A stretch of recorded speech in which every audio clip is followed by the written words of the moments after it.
موضوع درس فی شروط البیعۃ وترک الموالات مع الکفار والمشرکین، آخر سورۃ الممتحنہ، تفسیر ابن کثیر۔ الحمد للہ رب العالمین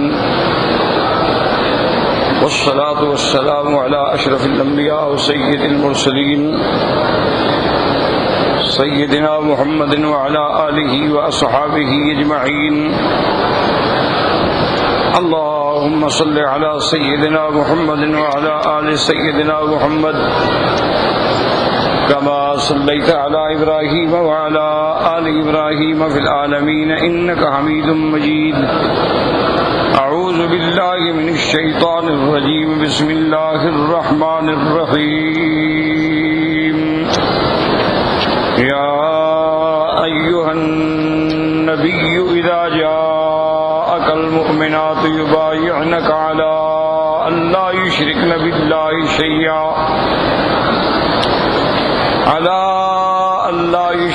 بالله شيئا ولا يسرقن ولا يزنين ولا يقتلن أولادهن ولا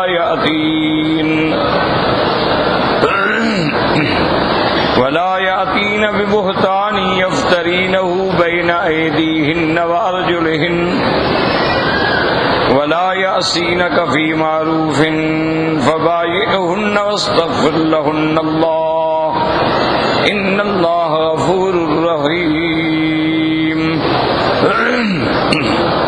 قال المؤلف والمفسر رحمه الله تعالى أدام النفع بعلومه وعلومكم في الدارين آمين، إلى أن قال وقال ابن جرير حدثنا محمد بن سنان القزاز حدثنا إسحاق بن إدريس قال حدثنا إسحاق بن عثمان أبو يعقوب قال حدثني إسماعيل بن عبد الرحمن بن عطية عن جدته عطية قالت رضي الله تعالى عنها لما قدم رسول الله صلى الله عليه وسلم جمع نساء الأنصار في بيت ثم أرسل إلينا عمر بن الخطاب رضي الله تعالى عنه فقام على الباب وسلم علينا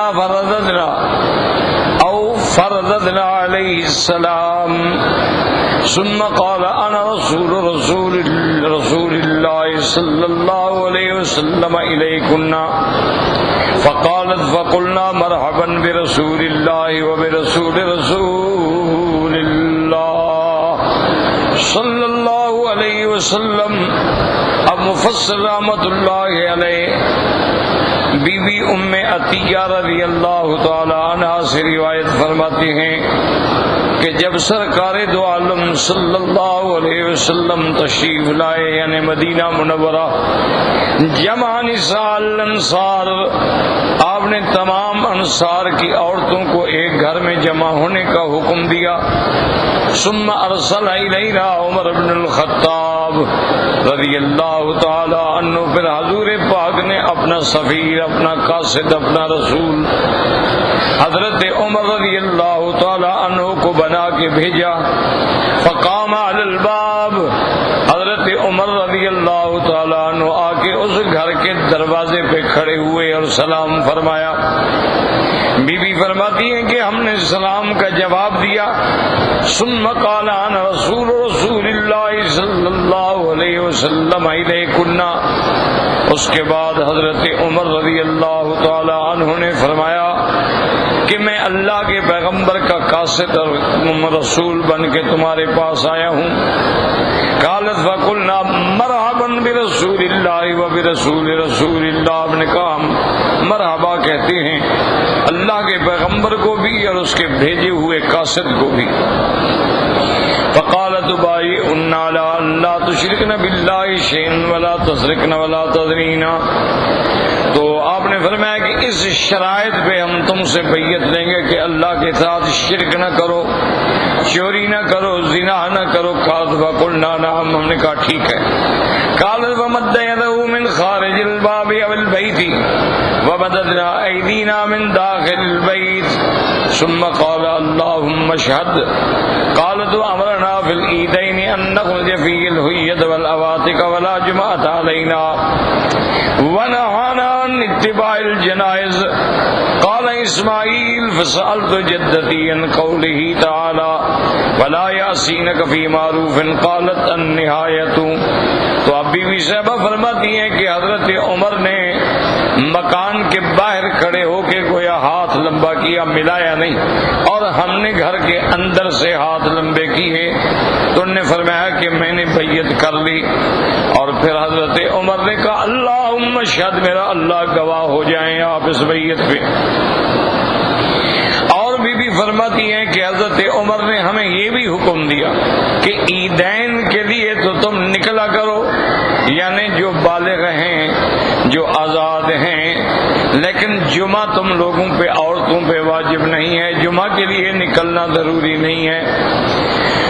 وَنَهَانَا عَنْ اتِّبَاعِ الْجَنَائِزِ، اور آپ نے فرمایا کہ کسی عورت کو جنازے کے ساتھ پیچھے جانا قبرستان تک وہ بھی ناجائز ہے. اور اسی طرح فرماتی ہیں کہ میں نے اپنی دادی سے پوچھا وَلَا يَعْصِينَكَ فِي مَعْرُوفٍ سے کیا مراد ہے؟ فرمایا النیاحہ، تو میت پہ غم کرنا، ماتم کرنا، اس سے بھی حضور پاک نے منع فرمایا.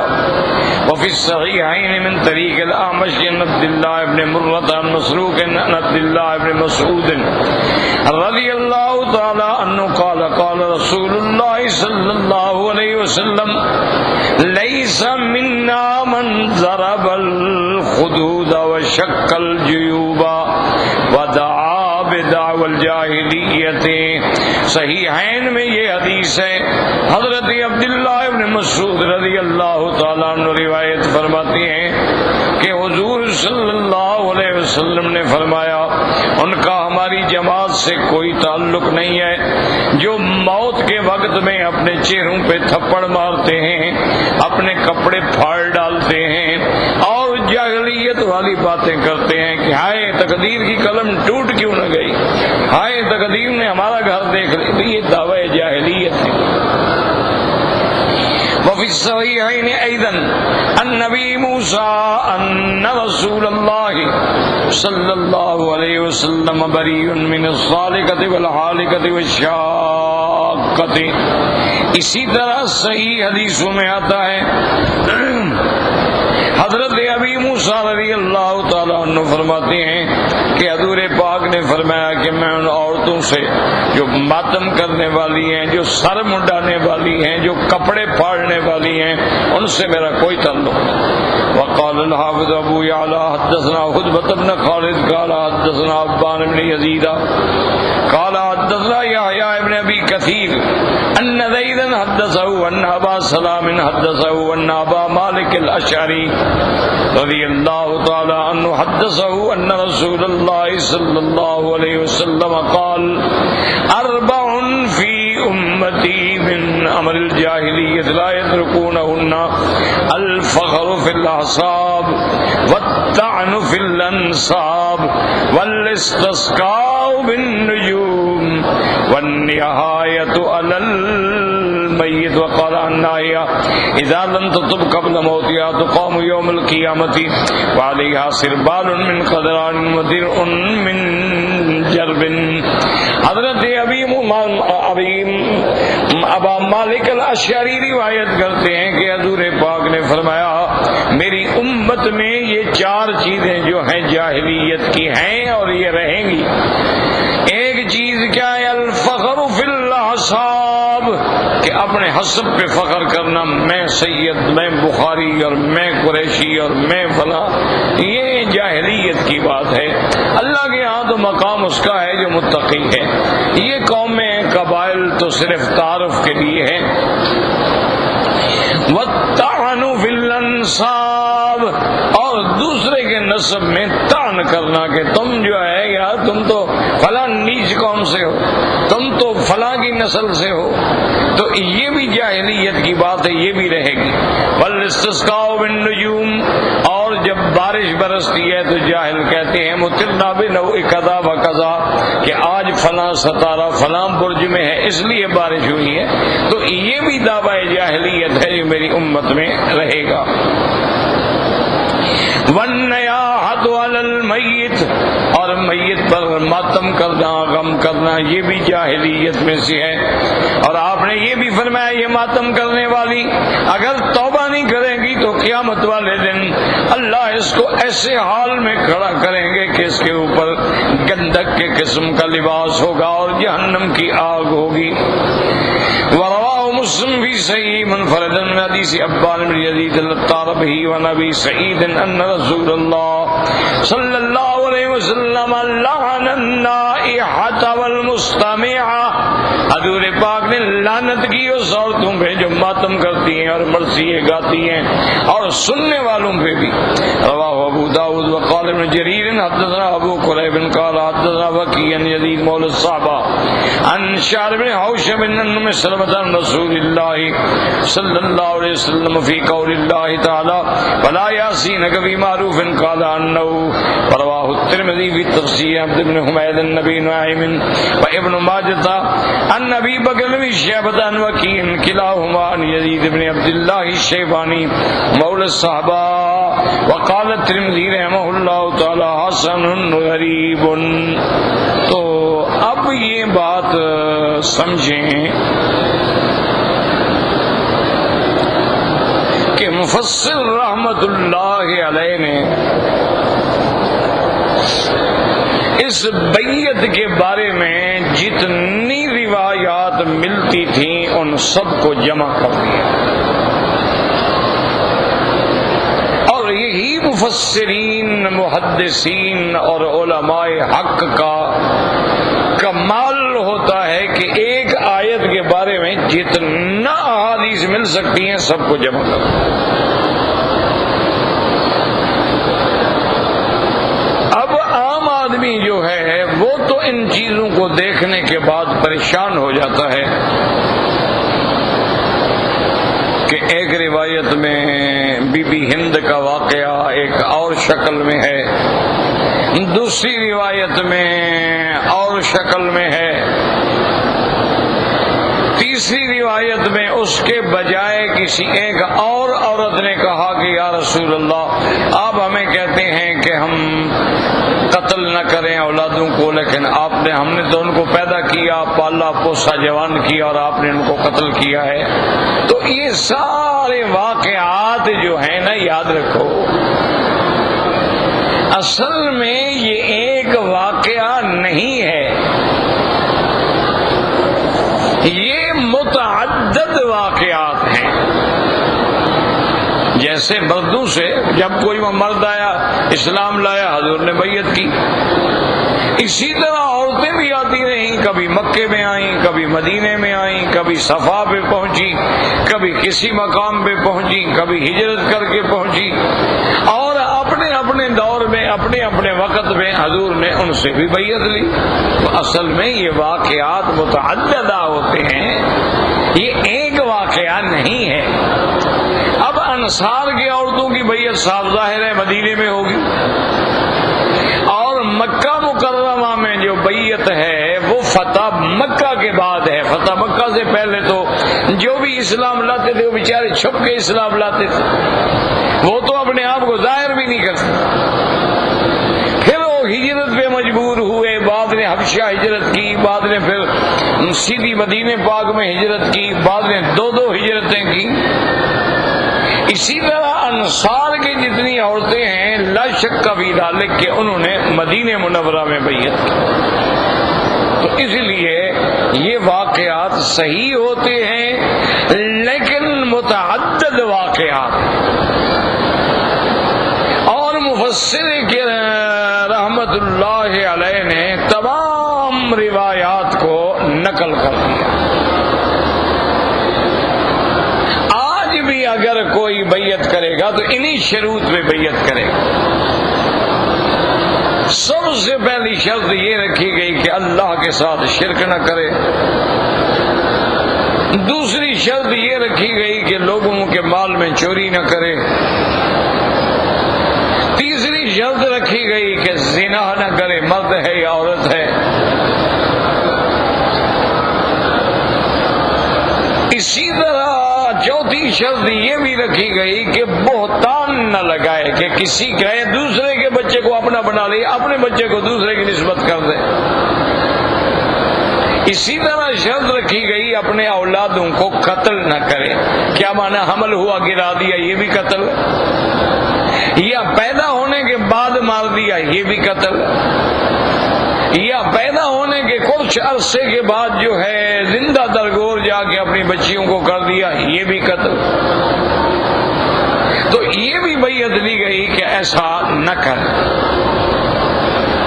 اسی طرح پھر ایک جامع لفظ آ گیا کہ اللہ کے پیغمبر جو بھی فرمائیں گے معروف میں اس کا انکار نہ کرے، نافرمانی نہ کرے۔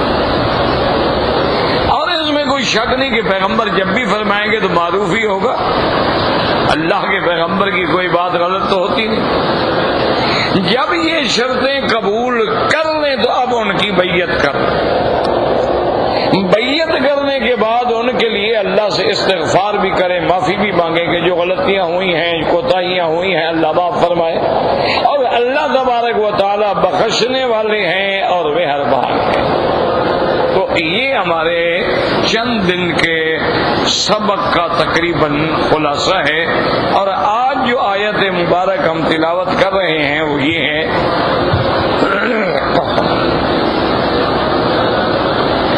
یا ایھا الذین آمنوا لا تتولوا قوما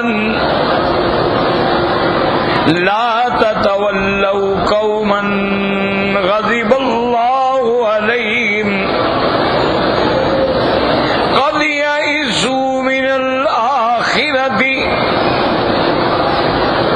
کما یئس الکفار من اصحاب القبور۔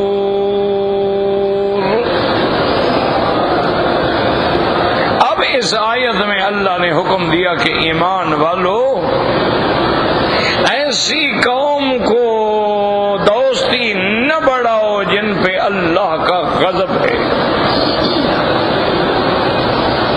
قد یئسوا من الآخرۃ، وہ آخرت سے بالکل مایوس ہو گئے ہیں، جیسے کہ کافر جو ہیں قبر والوں سے مایوس ہو گئے ہیں۔ اب سمجھیں، اس کو کہتے ہیں کہ ربط بین آخر سورۃ مع اول سورہ۔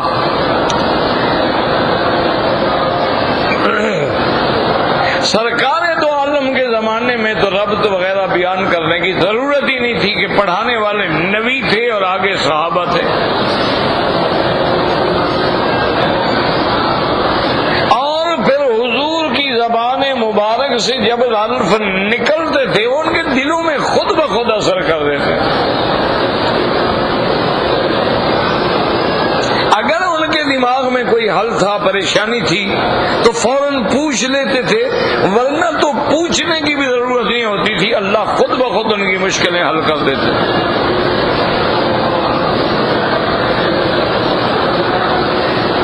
اب حضور پاک کے زمانے کے بعد صحابہ کا زمانہ، پھر تابعین کا زمانہ، تبع تابعین کا، یہ خیر القرون کے زمانے۔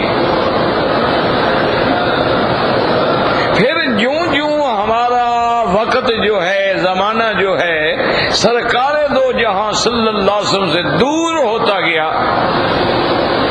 200 سال گزر گئے، پھر 300 سال گزر گئے، پھر 400 سال گزر گئے، اب دنیا میں بڑے بڑے فتنے پیدا ہوئے۔ صحابہ کے زمانے میں جو فتنے پیدا ہوئے ہیں بنیادی طور پہ یاد رکھنا وہ دو ہیں، ایک شیعہ، ایک خارجی۔ یہ صحابہ کے زمانے میں ہی پیدا ہو گئے۔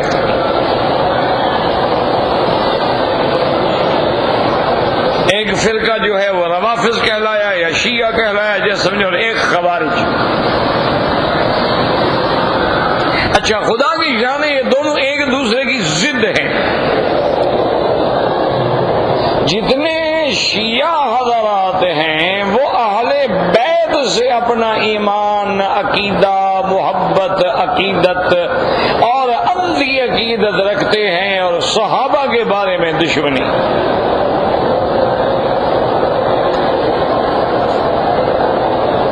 ان کی بنیاد جو ہے وہ حب اہل بیت النبی صلی اللہ علیہ وسلم ہے، اور ان کا بغض جو ہے وہ اصحاب رسول اللہ سے ہے اور ازواج مطہرات سے ہے، اور ان میں بھی اللہ نے جن کو جتنا زیادہ شان دی ہے یہ اتنا اس کے دشمن ہے۔ مجموعی طور پر تو سارے صحابہ کو نہیں مانتے، وہ کہتے ہیں حضور کے بعد صحابہ جو تھے نعوذ باللہ ثم نعوذ باللہ سارے مرتد ہو گئے، بس 5-6 صحابہ رہ گئے۔ اب چونکہ شان حضرت ابو بکر کی زیادہ ہے، اور ابو بکر حضور کے سسر بھی ہیں، اور ان کی بیٹی عائشہ حضور کی بیوی ہے، اس لیے سب سے یہ بڑے دشمن ابو بکر کے ہیں اور بی بی عائشہ کے۔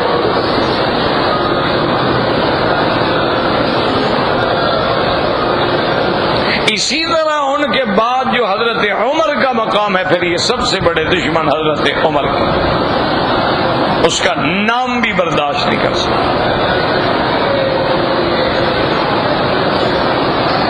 اب ان کے مقابلے پہ جو خوارج ہیں، یہ تو روافض ہیں نا جی، جو خوارج ہیں، اچھا وہ ان کے بالکل عکس ہیں، وہ صحابہ سے محبت کرتے ہیں اور اہل بیت سے بغض ہے۔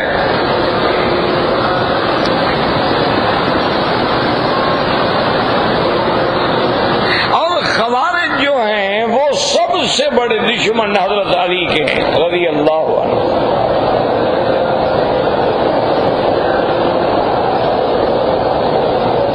اور حقیقتاً اگر آپ دیکھیں تو آپ حیران ہوں گے کہ عبادت میں اور تلاوت قرآن میں وہ اتنے آگے ہیں کہ عبادت کرتے کرتے ان کے چہروں پہ داغ پڑ گئے تھے، یہ ہاتھوں کی کوہنیوں پہ داغ پڑ گئے تھے، اور قرآن ہر وقت ان کی زبان پہ تھا، لیکن بدقسمتی یہ ہے کہ قرآن کا ترجمہ وہ جو خود کرتے تھے اسی کو صحیح سمجھتے تھے۔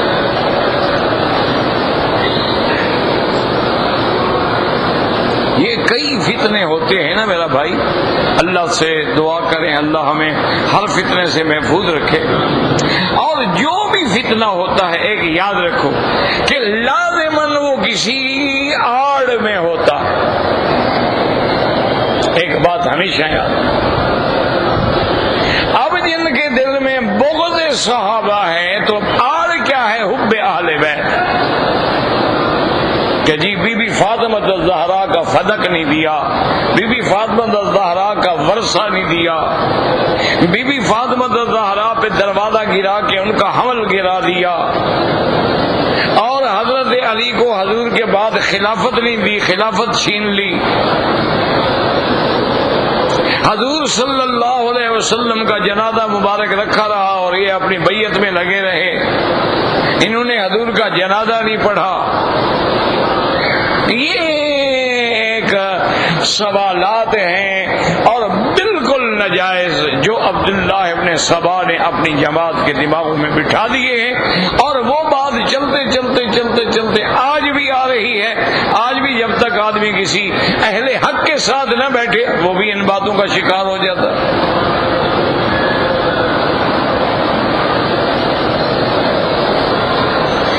خوارج جو تھے وہ کہتے ہیں نعوذ باللہ ثم نعوذ باللہ کہ حضرت علی تو کافر ہیں۔ جھگڑا ہو گیا تھا تو حضرت علی نے حکم بنایا کہ بھئی اس کو ہم حکم بنا لیتے ہیں، درمیان میں فیصلہ کر لیں۔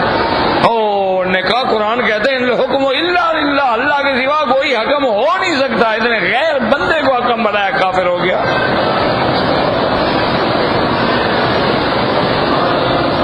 انہوں نے کہا حضور پاک نے صلی اللہ علیہ وسلم نے منع فرمایا تھا کہ بی بی فاطمہ الزہرا کے ہوتے ہوئے حضرت علی کوئی اور شادی کریں، اور حضور نے فرما دیا تھا کہ من احبها فقد احبنی ومن ابغضها فقد ابغضنی ومن آذاها فقد آذانی، جو بی بی فاطمہ سے محبت کرے گا میری محبت سے، جو بغض کرے گا میری بغض سے، اور جو بی بی کو ایذا پہنچائے گا اسے مجھے ایذا پہنچائیے۔ انہوں نے کہا حضرت علی نے تو بی بی فاطمہ کو اتنی ایذا پہنچائی کہ ان کے ہاتھوں میں چکی پیستے پیستے گھٹے پڑ گئے تھے، اور پانی مشکیدے میں اٹھاتے اٹھاتے پوری جان پہ داغ پڑ گئے تھے، اور پھر بی بی فاطمہ کے ہوتے ہوئے ابو جہل کی بیٹی سے شادی کرنے پہ تیار ہو گئے۔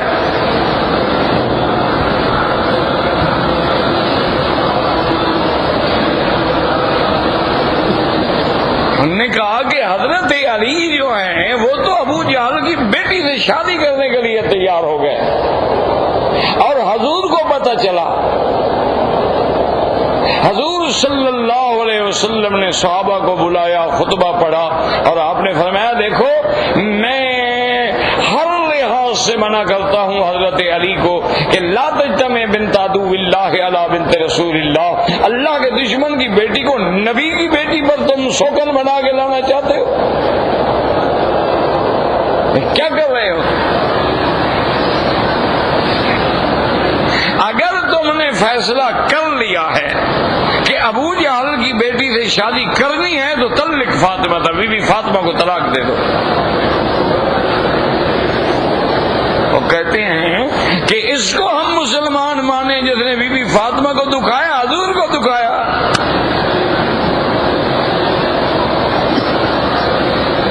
انا للہ و انا الیہ راجعون، یہ خوارج تھے۔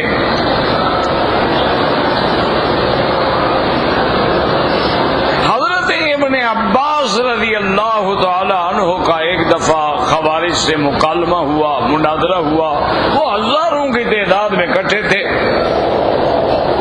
اور سب ماشاءاللہ اجلے لباس پہنے ہوئے، نمازوں کے داغ پیشانیوں پہ سجائے ہوئے، زبان پہ ہر وقت اللہ کے قرآن کی تلاوت۔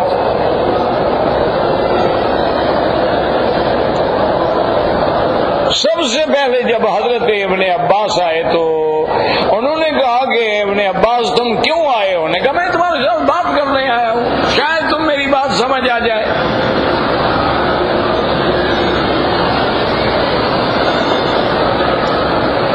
تو ان کے بعد جو تھے نا جی، انہوں نے کہا کہ بالکل ابن عباس سے بات نہ کرو، یہ قریش کا آدمی ہے، اور قریش کے بارے میں تو قرآن کہتے ہیں بل ہم قوم خاصمون، وہ جھگڑالو قوم ہے، ہمیں سے کیوں بات کریں، یہ تو جھگڑالو لوگ ہیں۔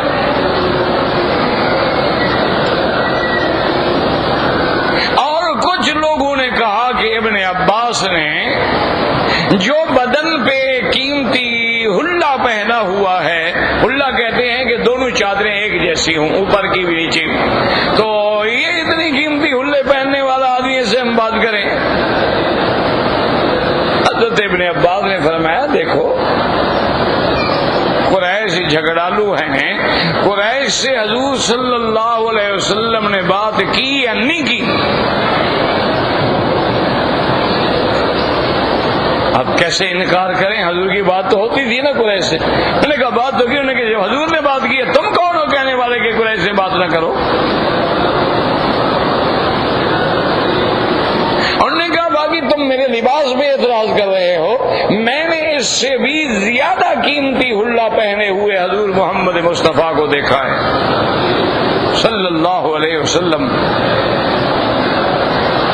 اور پھر میں ان لوگوں سے تمہارے پاس آ رہا ہوں جو صحابہ رسول اللہ ہیں،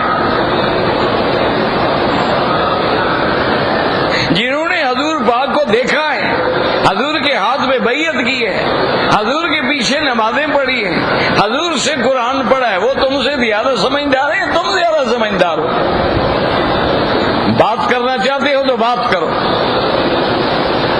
نہیں بات کرنا چاہتے ہو تمہاری مرضی ہے۔ تو ان کے جو کچھ سمجھدار تھے انہوں نے کہا بھی بات تو ٹھیک ہے، بات کرنی چاہیے۔ انہوں نے کہا جی کہ پہلا اعتراض جو ہے ہمارا حضرت علی پر رضی اللہ اللہ عنہ کہ جب حضرت معاویہ سے جھگڑا ہوا تو آپ نے 2 صحابیوں کو حکم بنایا کہ بھئی یہ درمیان میں بات دونوں کے دلائل سننے کے بعد جو فیصلہ کر لیں ہمیں قبول ہو۔ حضرت ابن عباس نے کہا کہ ہاں بالکل انہوں نے حکم بنایا تھا۔ انہوں نے کہا قرآن کہتا ہے ان الحکم الا للہ کہ حکم اللہ کا ہوگا اور یہ بندوں کو حکم بناتا ہے تو کافر ہو گیا۔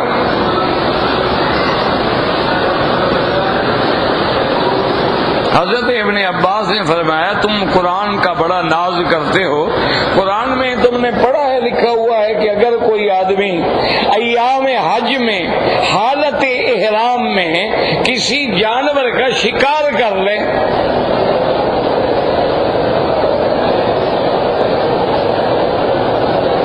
اس نے مثلاً ایک ہرن شکار کر لیا تو اب اس کے ذمے جو سزا ہے وہ کتنی ہونی چاہیے؟ فَجَزَاؤُهُ مِثْلَ مَا قُتِلَ مِنَ النِّعَمِ کہ اس کے برابر اس کی مثل کا کوئی جانور جزا میں دے، یا کوئی حکم فیصلہ کرے کہ یہ جانور اس کے برابر ہے کہ بھی اس نے ہرن مارا ہے، یار یہ بکرا جو ہے اس کے برابر ہی ہے، اور کیا قیمت برابر ہے، گوشت بھی تقریباً برابر ہے، تو حکم فیصلہ کرے گا کہ بھئی یہ ہرن کے مقابلے پہ کون سا جانور ہے۔ اگر اس نے نیل گائے شکار کی ہے تو اس کے مقابلے پہ کون سا جانور ہے۔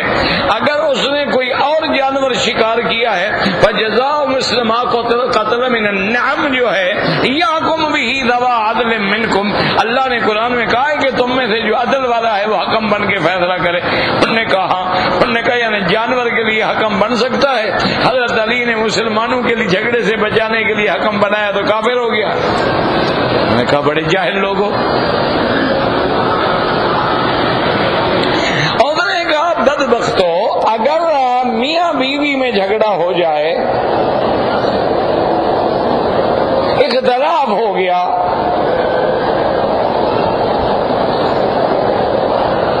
تو اب اس مسئلے کو بھی ہم کیسے حل کریں؟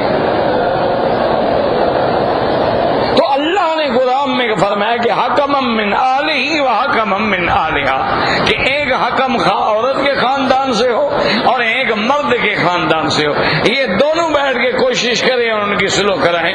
تو عورت کے مسئلے میں حکم بنانا جائز ہے اور مسلمانوں کے فیصلے میں حکم بنانا جو ہے کفر ہے، تمہیں اتنا عقل ہی نہیں ہے۔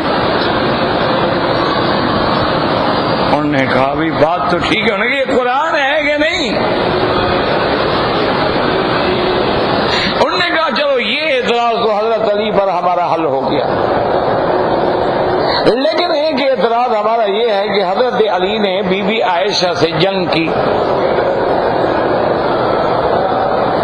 اور جنگ کرنے کے بعد جب کامیاب ہو گئے تو پھر بی بی عائشہ اور ان کے جو ساتھی تھے ان کو قیدی بھی نہیں بنایا، ان کو غلام بھی نہیں بنایا، ان کا مال غنیمت بھی نہیں لوٹا، ان کی لڑکیاں جو ہیں ان کی عورتوں کو باندیاں بھی نہیں بنایا۔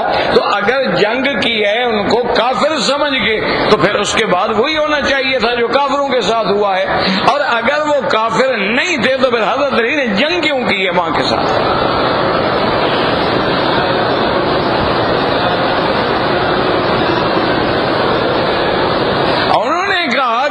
عائشہ سے جو جنگ کی ہے کیا بی بی عائشہ کو کافر سمجھا؟ اگر کافر نہیں سمجھا تو جنگ کیوں کی؟ اور اگر کافر سمجھا ہے تو پھر وہی معاملہ کرو جو کافروں کے ساتھ ہوتا ہے، ان کو باندیاں بناؤ، قید کرو، ان کا مال لوٹو، مال غنیمت لے آؤ۔ وہ نہیں کیا، سب کو حضرت علی نے چھوڑ دیا۔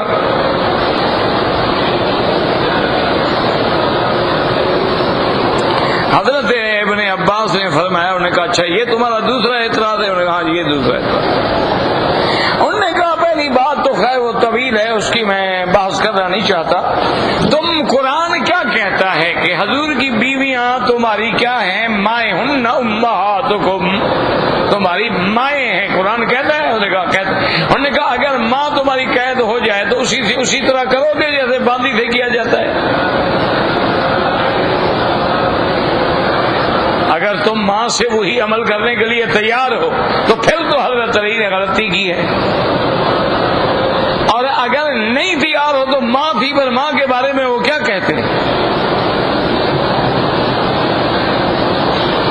نے کہا ہاں، اور اسی لیے ہے کہ جب سیدہ عائشہ صدیقہ جس اونٹنی کے ہودج میں سوار تھیں، کسی نے اس کی نیچے آگے رسے کاٹ دیے، بی بی عائشہ ہودج گر پڑا، بی بی صاحبہ زمین پہ گری، سب سے پہلے بی بی عائشہ پہ چادر ڈالنے والا حضرت علی تھا۔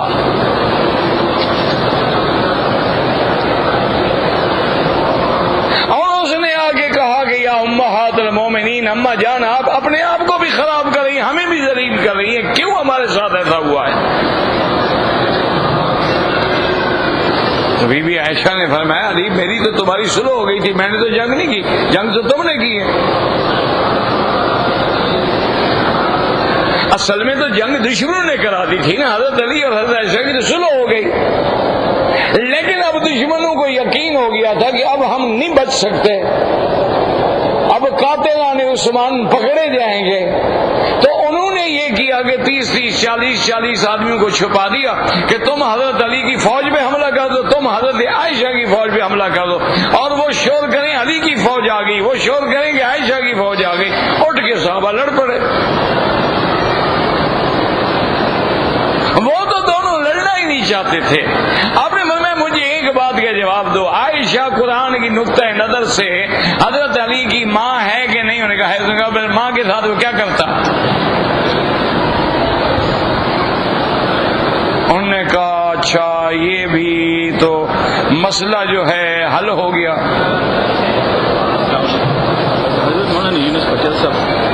ہاسپٹل میں اللہ شفا کس وقت آپ کی درخواست ہے وہاں کو آنا؟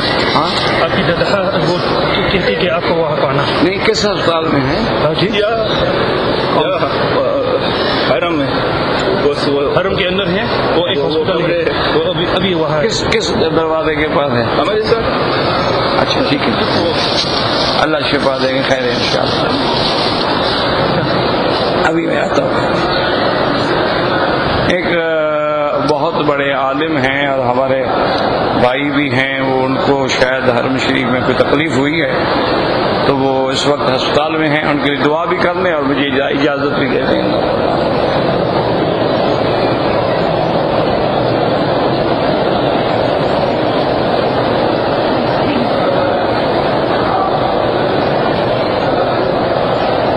صلی اللہ تعالی علی خیر خلقہ سیدنا محمد وعلی آلہ وصحبہ۔